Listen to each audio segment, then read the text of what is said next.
Welcome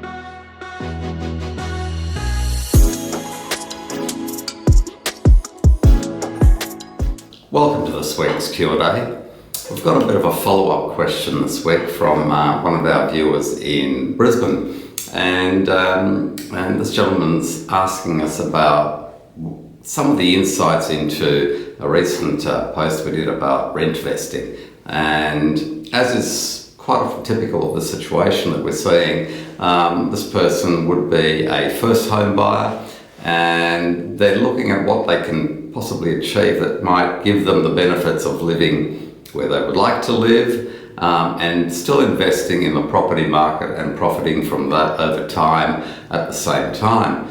Now, the overlay of this is actually perhaps changed a little bit further, because this person is looking to move offshore to become an Australian expat and work overseas. So they're looking to do something prior to going overseas. They recognise that their situation may be treated differently once they leave Australia, both from a banking viewpoint and from other viewpoints, taxing and so forth, that we need to look at and consider. And they're saying, well, look, you know, what should we do? Because the place we want to actually buy and live in costs more than we can comfortably afford.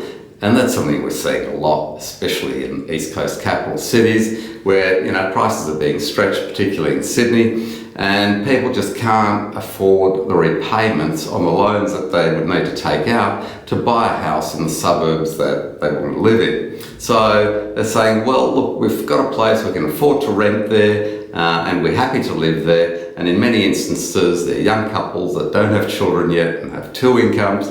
So that makes a lot of sense. And the flip side of that, of course, is that these people tend to be paying higher taxes, and perhaps they could actually be somewhat even more efficient, I suppose, in relation to how they deal with the whole concept of where they live, where they're going to invest, what sort of investment asset they're going to acquire, and how that's going to impact their cash flow and their after-tax position. So there are so many things to consider there. But then if you are going to go offshore and become an expat, your borrowing capacity may be even less than it is here whilst in Australia, domestic tax resident. So lots of things that you need to think about and consider. And, you know, a lot of people we ask, what do you want to do? They don't really know most of the answers. So look, if you find this of interest, then please subscribe to our YouTube channel and click like. And if you've got some queries about your own situation, or you're thinking about potentially moving offshore and becoming an expat,